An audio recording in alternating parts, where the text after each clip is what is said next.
A paz do Senhor, meu amado, bem-vindo de volta ao nosso estudo bíblico. Nós estamos no último vídeo do livro de Lamentações de Jeremias. Então, pega a sua Bíblia, pega o seu caderno de estudos, ora ao Senhor, pede a Ele discernimento, entendimento, conhecimento, sabedoria, pede a Ele proteção para que nós possamos desvendar dos seus mistérios. Nós já havíamos estudado os 4 primeiros lamentos e vamos então neste vídeo fecharmos o livro de Lamentações de Jeremias, estudando o 5º lamento. O 5º lamento, então, ele contém uma confissão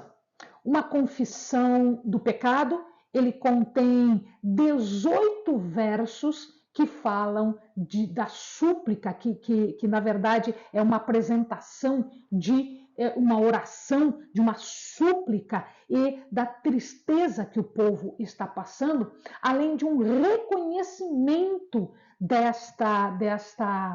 deste pecado, e 4 versos dos 22, 4 versos que falam sobre a soberania, reconhecendo a soberania de Deus. Então, em verdade, mais uma oração do que um lamento.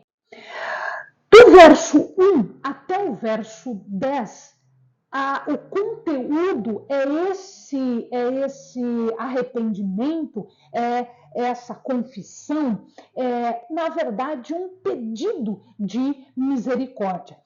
O profeta Jeremias está pedindo uma compaixão de Deus. Qual é o fundamento deste pedido? O fundamento para um clamor de livramento, de um apelo de livramento, é exatamente a misericórdia de Deus, a compaixão de Deus.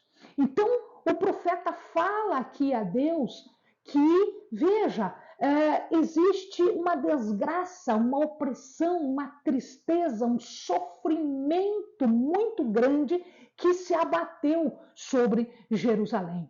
Eles estavam desolados, eles foram destruídos, não só pelo que Babilônia fez, Nabucodonosor fez, mas também como os edomitas que invadiram e fizeram misérias contra o povo. Eles estavam largados, eles estavam à mercê de tudo. Tudo tinha que ser comprado, tudo tinha que ser conquistado. Eles não tinham nem água para retirar dos lugares, eles tinham que comprar comida e comprar até mesmo a água. Imagina a situação que eles estavam sendo despojados de absolutamente tudo. Jeremias explica que eles entendem que eram culpados. Nossos pais pecaram, diz o verso 7, e já não existem. E nós levamos as suas maldades, isto é, nós fizemos a mesma coisa. E, portanto, eles estavam sendo responsabilizados, julgados por esta culpa, a maldade que eles tinham, a corrupção, o pecado, a idolatria, a rebelião. E não havia diferença de nenhuma classe, de nenhum jeito. Eram as mulheres que sofriam, eram os homens que sofriam, os jovens, as crianças, os velhos. Não havia diferença nenhuma. Todos, grandes, pequenos, não havia mais nenhuma diferença. Todos eles estavam sujeitos a este sofrimento. E ele fala também que não eram só os babilônicos, os edomitas, os árabes também, eles faziam, haviam muitas tribos árabes, nômades naqueles locais, e todos eles estavam se aproveitando e retirando todos esses despojos que foram formados pela destruição de Jerusalém. Então, ele estava chorando exatamente por conta disso tudo. A partir do verso 11 até o verso 18, ele trata de novo dessa natureza, a natureza desse pecado. A gente já falou qual era esse pecado: incredulidade, rejeição ao governo de Deus, desprezo à lei, ao conselho de Deus, desconfiança, murmuração, afastamento, recusa de ouvir, de obedecer, afastar-se das regras, fazer o que há de pior, né? Então, é uma idolatria misturada com corrupção, desobediência, rebelião. Tudo estava somado aqui. Os príncipes perderam o poder e agora a consequência disso é que eles estavam sendo pendurados pelas mãos como prisioneiros. Quem era príncipe agora era um prisioneiro sem poder nenhum, a mão estava amarrada. Jovens e crianças que deviam estar aproveitando a vida, conhecendo, desfrutando da sua juventude e do seu momento de criancice e infantilidade, né, por serem crianças, agora eram forçados a trabalhar. E não só um trabalho simples, mas um trabalho pesado, um trabalho de escravo. Rapazes deviam moer cereais. E olha que coisa interessante, esses rapazes estavam fazendo uma ação que era tipicamente das mulheres. Eram as mulheres que moíam os cereais, faziam a moagem dos cereais. Então, eles estavam sendo humilhados, fazendo um trabalho que era típico de mulher. A porta das cidades, essa porta que era o local de encontro das pessoas, local de comércio, local onde a sabedoria era estendida a todos, as coisas eram feitas, os julgamentos eram feitos, agora estava vazio, não tinha mais nada ali. Não tinha mais justiça, não tinha mais comércio, não tinha mais nada. Eles perderam a sua dignidade, eles perderam o seu respeito.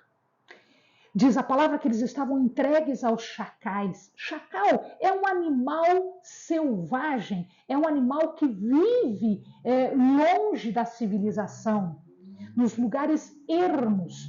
Então aqui nós estamos vendo que havia desolação.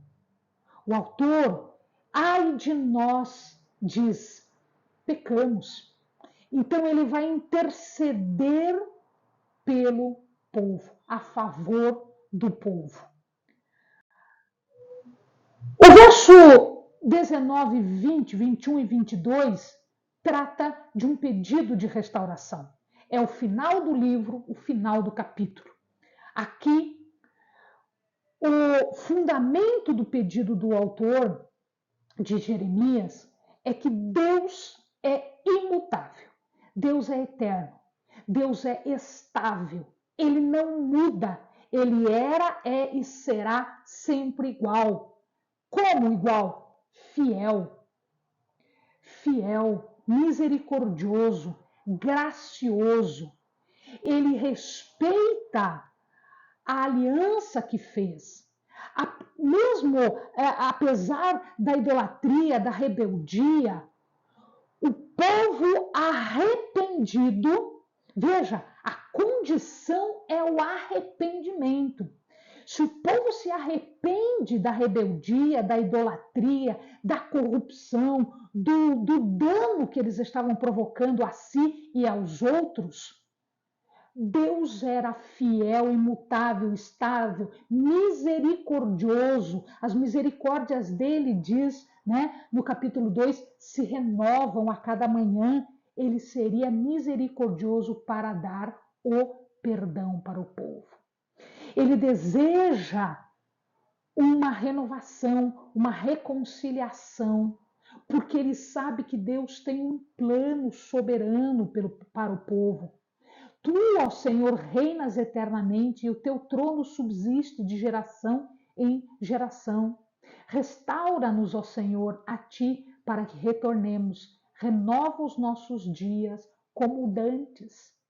Então ele olha para a misericórdia da aliança e ele não acredita que Deus tenha de todo rejeitado o povo. ele ainda acha essa nota de esperança no final do capítulo, apesar de tanta destruição e tanto sofrimento, desolado e tudo, ele ainda acredita que Deus tem planos de bênção para o povo. Com isso, o profeta termina o livro. E aqui nós vamos relembrar algumas lições para mim e para você. O teu chamado, vindo do céu, vivido de uma forma inferior ao chamado, inferior àquilo que te é dado, é em verdade um menosprezo ao poder e à soberania de Deus. Quando nós somos chamados a fazermos aquilo que nós temos que fazer no reino de Deus e nós não fazemos ou fazemos mal, nós estamos menosprezando o poder e a soberania de Deus. E, portanto, nós ficamos à mercê do sofrimento, do julgamento de Deus. Uma outra coisa importante, o povo sempre se achou o favorito de Deus. E ele achou que, sendo o favorito de Deus, ele podia fazer qualquer coisa. A eleição de Deus, a feita naquela época e a feita para nós, ou seja, o povo eleito de Deus do Velho Testamento e o povo eleito de Deus do Novo Testamento, não é pura e simples favoritismo. Não. A eleição foi feita por uma razão e não simplesmente um favoritismo. Nós fomos eleitos para um objetivo, para uma meta. Nós fomos eleitos para uma missão. Então, não se trata de favoritismo, se trata de missão, se trata de comissionamento. E se nós não cumprirmos isso, nós seremos como este povo que foi chamado, eleito para ser o povo de Deus e caiu como caiu. Deus, ele não estava castigando por pura e simplesmente castigar. Não. Deus estava disciplinando. Deus estava ensinando. Ensinando um posicionamento, ensinando a um comportamento que é em conformidade com o pacto que nós fizemos com Deus, com a aliança que nós fizemos com Deus. Quando nós fizemos uma aliança com Deus, existe a parte de Deus e existe a nossa parte. O nosso comissionamento, a nossa eleição, não é pura e simplesmente Deus fez e pronto, eu não preciso fazer nada. Não. O nosso comissionamento, a nossa eleição, quer dizer um posicionamento. É um fazer diante de Deus, diante do reino de Deus. Amém, amados? Que você possa aprender com Jeremias e com este lamento, né, o teu posicionamento no reino de Deus. Amém, amados? Bons estudos.